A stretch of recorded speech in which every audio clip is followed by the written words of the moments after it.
is yoga. Is a yoga, queen of yoga in the world. Yeah. Knowing something like yoga, if you're doing yoga, you have more of an experience with everybody, and you ain't gonna be in your everyone. Right. That's the other thing for another day. Gotcha. All right, so gonna keep it a mystery. What kind of advice would you give a young James Eugene coming out of high school, coming out of going to college, or looking at art and developing their art skills and wanting to make art their profession? What kind of advice would you give them?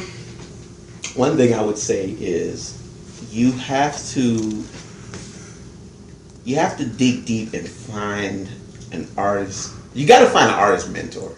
That's one thing. Like, I had an artist mentor. My artist mentor, he died right when I graduated the first time, so that kind of threw me into the loop for a while. But if he hadn't died, he would have actually gave me the building blocks and an easier path. So I say an artist mentor is probably one of the most important. It may be more important than even finding an art school or whatever, because they tell you what school to go to and what not to. You know what I mean? They give you a clear path. So if you think you're going to do it on your own, because first of all, nobody even knows what art is anymore. What is art? Who's in charge? Who's not? It doesn't, it's here, it's there. The advent of technology ain't making it easier, because some people, they like, now I'm an artist. I just learned a couple filters in Photoshop. Yeah, I got a computer. I'm a graphic designer. Yeah, we know that. I do logos for $5. Yeah, what, dude? Come on, man. Yeah. So but artists do use technology. Come on. And so that has opened the door to what the artists define like. I have 8 computers at my house. Oh yeah. And I need to come in. Exactly. And I still, it's because of the old school way that I was taught is what helps me. I don't even, half the time I don't touch a paintbrush anymore. But I'm still trying to convey the exact same feeling. And that took a long time for me to learn. It took a long time. I know. I'm trying to. It took a long I'm trying to chase you in this. That's hard. I've been at it for 15. I've been at it on Illustrator for 15 years, man. Goldie and you were like, what the hell y'all doing? This other guy, I forgot his name. But y'all like artists that I know personally, And it's like, damn it, what are y'all doing with these machines? And I'm on it too. I'm like, shit, all right, I'm gonna work on mine. You're getting great. It's getting there in this, but it's still. But it doesn't matter anymore, because let me tell you something. Once you learn your style, once your thing is down, it don't matter what you do with it. Yeah. You can make it for, like, really. I've been doing a lot of pieces of artwork digitally to be mounted on the side of a building. Yeah. Like that big. Yeah. I've been creating huge dimensions. Well, so tell us about your next coming project, because you have one project that you're working on that's super secret, and the future and the past and so on. But then also you say you have an event in September. What's that event like? Okay, before the event in September, I have another event in Boston. Okay. And it's called African, and Erykah Badu's gonna be there. Okay. Les Dubian's gonna be there. A lot of these people are gonna be there, but they're gonna have an Afrofuturist panel there. Nice. And I'm gonna be there. I think it's just me and Machindo, believe it or not. Okay. I didn't even know Machindo was gonna be there, but he's gonna be there. All right. And they called me to find me up, and that is gonna be interesting, because I'm going to be able to kind of explain what I feel about the future and our people. You know what I mean? And that's going to be interesting, because most of the time, I talk to a little group here and there, but to talk to a group that big and that type of event, that's going to be pretty cool. And the second event is going to come a month later. 2 months later, in the Schomburg Museum in Harlem, and that's another Afrofuturist thing. It's like I'm getting grouped in now to this whole Afrofuturist thing, but I've been working on the future since 1989, 88. Now you're in the future. Listen, when I see things, I laugh because I'm like, man, I was doing this in '90. I don't know. I was like, old geezer. I'm actually trying to go past what I thought now the future is. Well, they're catching up. And then, they did. Absolutely. The pop culture is catching up, Technology is there. It's actually become part of everyday's life. I used to create these MP3 things before I even knew what an MP3 was. And they actually made a device that looked like it and surpassed the device that I created. And I'm like, now I gotta really put real science, real things into it. Yeah. Real shamanistic approaches. Like, you gotta take it to the next level. Yeah. What's next? What's the next thing? I got you. I've been working on this. I'm almost done too.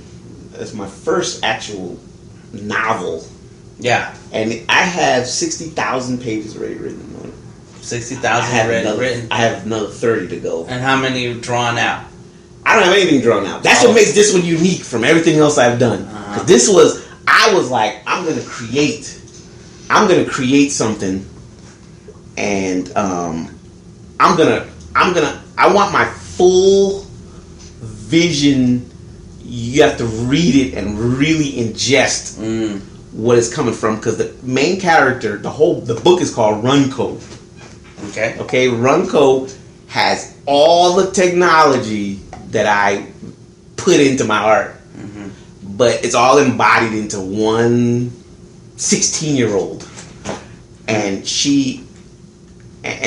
her past kind of parallels my past. It's kind of funny the way her parents were kind of militant, came from somewhere else, came here, but a lot of stuff happened to them and happened to her, and she has to discover her past, because there's actually like I don't want to say a cult. This is all in the book. In the book. But there's a cult that kind of worships her. She don't even know about, and they secretly help her. And she's a key to this new type of technology that if it comes out, it's gonna pretty much destroy all these old colonial systems. Yeah. They won't have no control over it. Right. So they have to stop her, and she has to fulfill her destiny. So that's what it's about. Sounds like you read the book I'm writing. Hey, we're from the old school. You ain't biting, are you? You biting? You're biting. That's great. Yeah. But I created her in 3D. I also created a lot of the characters that were in it. I wrote all the characters. I wrote everything that they do. And it's funny, I had to rewrite it a couple times because I realized the bad guy isn't bad enough and he isn't interesting enough. And that's really the key. That's more of the key to writing something awesome. You know, when we first do it, like, I put all the power into the good guy, and it was cool. But I was like, wait a minute, like the bad guy, every movie I tend to like the bad guy more. I don't know if that's a mark on my soul. Right. I like the bad guys way more. Well, you know, the dark side is the best side. There you go. Right. So I have to go back and make him more awesome. Gotcha. And that, you know, and it's the same thing with the other project I'm working on, the Red Panda Apocalypse. And it's like, the bad guy has to be. But I really made I've been working on this for like a long time.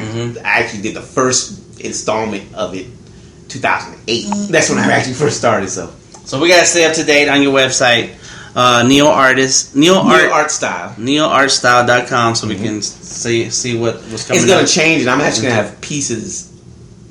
It's like I have to actually combine 3D and 2D to create the Red Panda. Straight 3D, it's too much, and it's awesome 3D, but I don't convey my style enough, so I have to mix in 3D and 2D so you could know that it's a style that is my style. Like, as soon as you see it. So is this the realization of your dreams? Oh, absolutely. Absolutely. And I also realized that in the end, because I have about 500 and 600 pieces of artwork, and I just realized there's really just hieroglyphs in the end. Like, see, that's not how we've been taught to even look at art. We've been taught to look at art some certain way. But really, each each piece is a different deity, or it could be a different action, or it's a different word, a different statement. And I actually started creating my own hieroglyphics, my own form of writing, because I'm like, remember, we've seen hip hop create a whole culture, so I'm like, I have to create a whole culture too. Like, and you have to have writing in there. You have to have science. You have to have music. You have to have art. You have to have the way you eat, everything. So that's my life goal. Really, is to create something new. It's not like something that probably ain't gonna be realized while I'm still on this earth, but I'm really gonna create it. And I have a book. I made an art book, and that's pretty much almost to the printers. Because I started it. Remember, I did that small version, but I did a bigger one with all types of things. And half of it is in that type of strange hieroglyph that I've been writing. Oh, so you're not even gonna know what half of the book means. That's right. That's right. And because, like I said, some things have to be completely sacred. Yeah. Like that can't be this. You just can't decipher it.